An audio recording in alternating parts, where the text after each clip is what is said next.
Spurs were ninth before Conte became their manager. After he came on board, he guided them to fourth place. And if you look at their squad now, they're actually quite scary.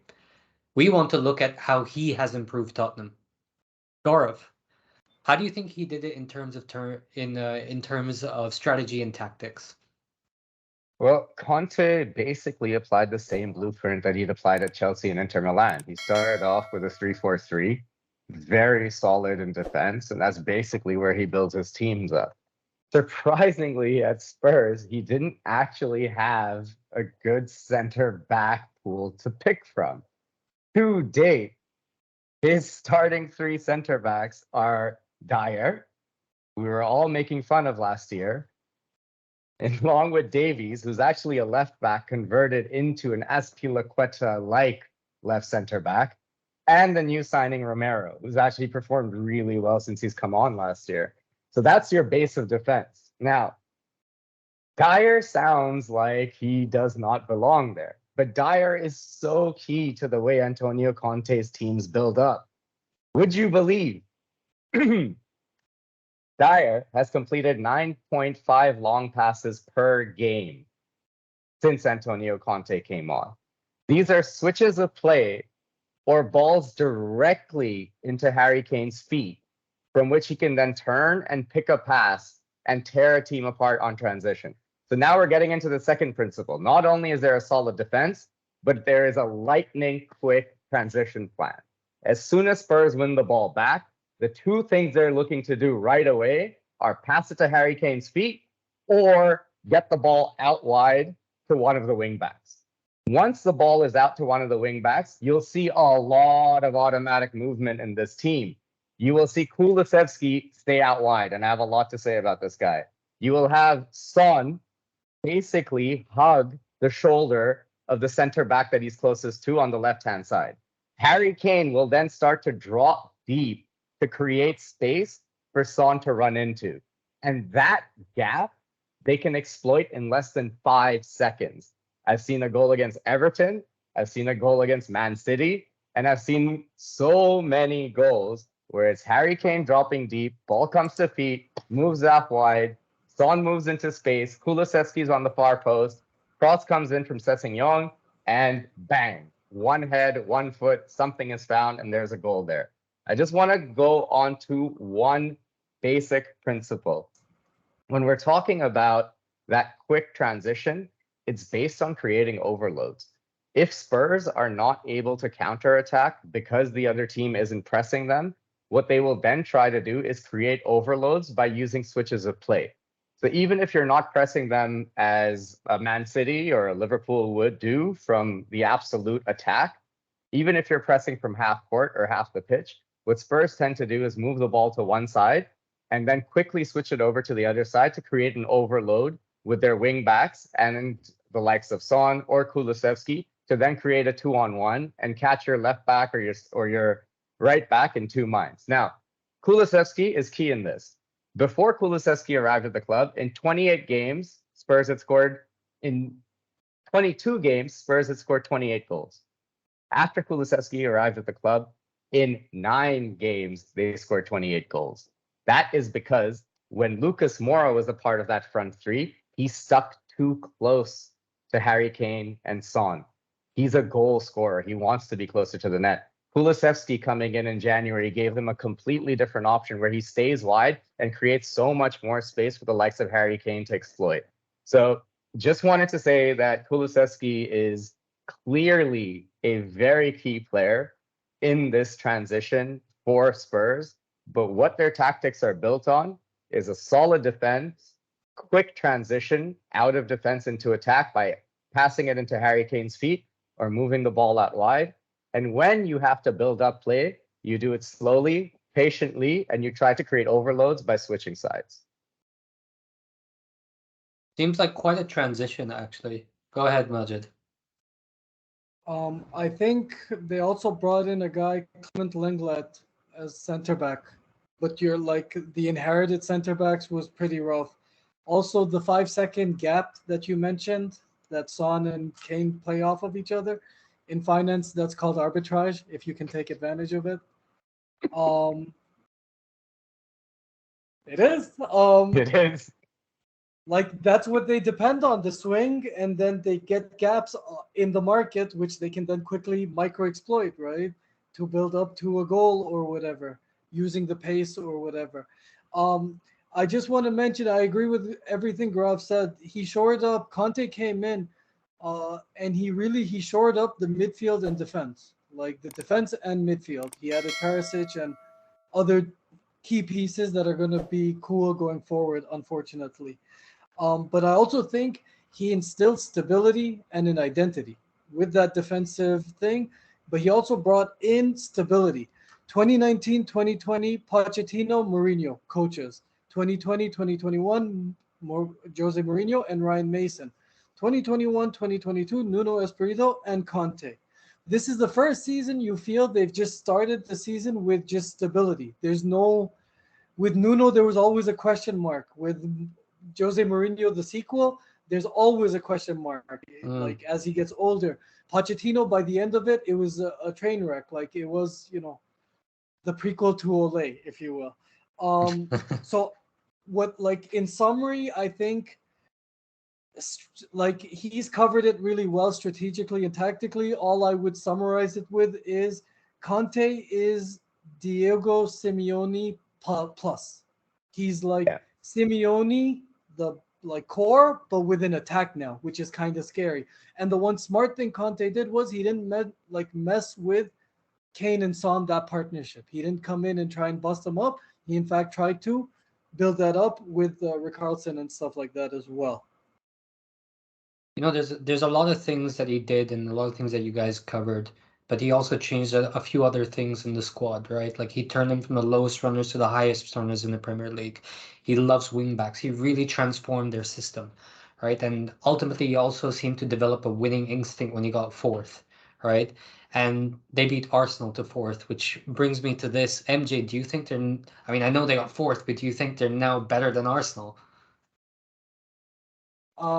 On their day, on any given Sunday, or like in American football, yes, I genuinely, man to man, I think they're a better team.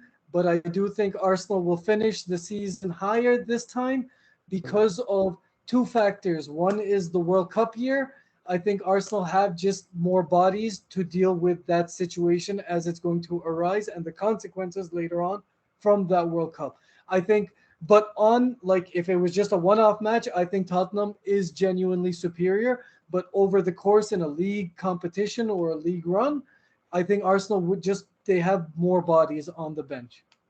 I'm gonna go with the other way on that. I'm gonna say that, this season, I guarantee Spurs are gonna finish above Arsenal. There's no Can I doubt. before you go in, can I just say how much has all or nothing influenced your decision in this?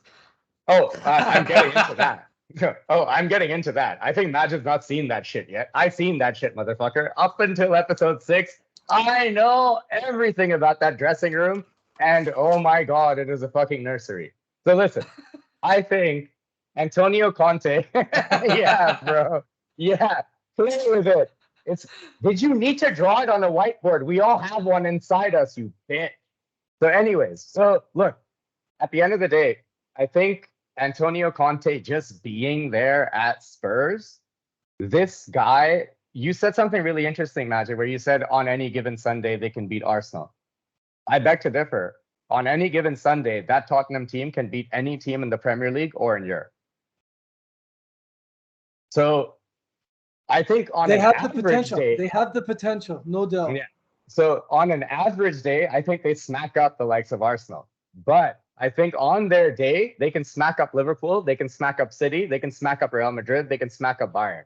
But this season, they'll finish higher. Long term, I think Arsenal have a better stability in place. I think Arsenal will give Arteta more time naturally. I think Conte is a more effusive, impatient personality. He wants something to be won this season for all his work in the summer. If that doesn't go well, I can't see the stability there. So for me, over a longer period of time, I think Arsenal will do better. But I think as long as Spurs have Conte, they will always be the best club in North London. And I do want to build on that. Last season, Conte's Tottenham, Conte's Spurs lost to Chelsea. They just played this match day 2, and they came back.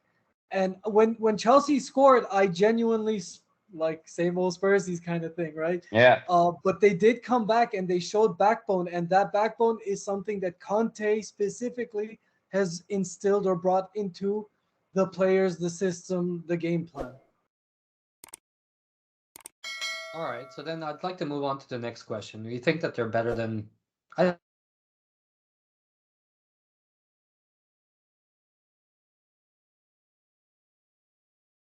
I mean, for me, I think you'd have to say that they're better than 98% of teams in England, right? Like, you just go into like their squad depth, you go into the number of internationals they have, you look at the manager they have and the system that they have in place to actually kick on with that squad, because they do have a bit of youth coming up as well.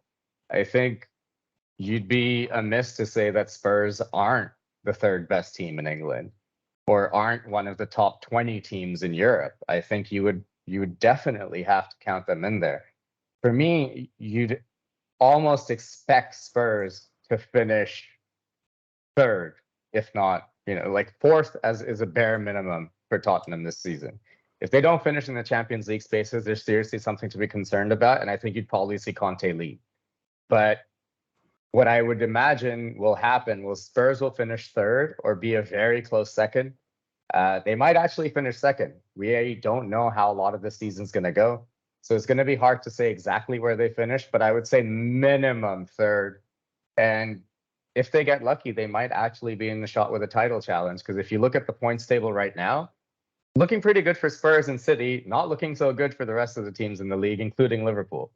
So I definitely say you'd have to think that Spurs' target would be minimum fourth and hopefully to challenge for a title. But they'd probably like to get a trophy out of this season. I'm telling you, that Italian angry motherfucker will not be happy unless he's eating some fucking shiny object at the end of the season. League Cup, FA Cup, something. This guy needs to eat, bro. He needs to eat. All right, before we go into it, MJ, just tell me, where do you think their squad fits in the Big Five? And where do you think they'll end up in the EPL and the CL? I don't even know, to be honest. It's kind of scary. I didn't want to do any of this analysis just because it was kind of scary. I do agree. I wrote for the EPL. I put fourth. I think they'll end fourth. Chelsea, Arsenal, like your Liverpool City are 1-2. We all like. Let's be honest. And then it's 3-4 is between those three teams: Chelsea, Liverpool, Chelsea, Arsenal, and Tottenham. I put fourth just because they've finished fourth the last 2-3 times in the last 4 seasons or whatever. But they really, I do agree with Grob. They should be looking at second, third. If they are thinking of a progressive mentality, Conte should not be happy at fourth. They should be looking at third at least. For the Champions League, I actually do agree with you. They're top 20 in Europe. But I still think they're going to go out in like the quarters or something. It's still, I don't know. Yeah. I think his like, first, everyone, the way the managers are, you do the EPL first and then you go on to Champions League. And Conte sucks in the Champions League, though. Which is why I think quarters, like I think whatever, if they reach the quarters, it's because of the talent of the players as opposed to the managerial expertise. Yeah. I want to qualify that Conte sucks in the Champions League statement, because like that Chelsea squad, they were very focused on the league in that year. That Inter Milan squad that he competed in the Champions League with, they barely had the funds to compete in the league. And then 2 years later, he was gone. So he hasn't really had the time to build a sustained Champions League mounting challenge with any of the teams, because he's only been there for 2 years or 3 years. So we don't actually know how good Spurs is with one team over a period of time in the Champions League. I can't remember. I'll need to double check this, but I can't remember if Chelsea were in the Champions League that year when he won the title. But we need to double check that one.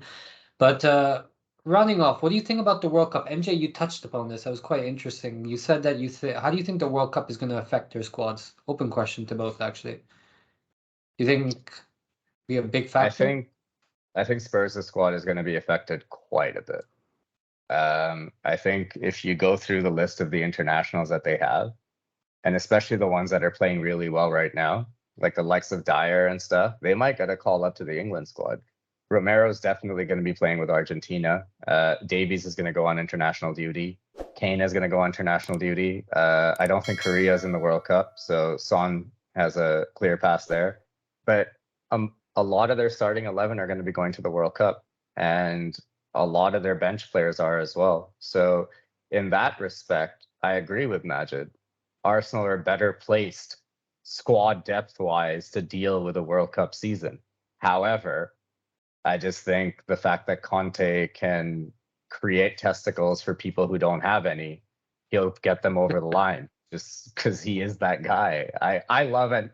Dude, I did so much research on this. I'm falling in love with Antonio Conte. He's like my second favorite manager after Jurgen Klopp now. Like, what a guy. No, when I say Simeone plus, that for me is a high compliment. That's not a diss. Like, I'm sure Yeah, in some people's world that's a diss, but for me, that's like, it's a yo, like, compliment, bro. I'm down, bro. Simeone Yeah. is like, Dude, same I thing with this watched Conte. back that He's replay. like, Yeah, I watched the replay of the Tuchel fight. I was like, fucking get him. But yeah.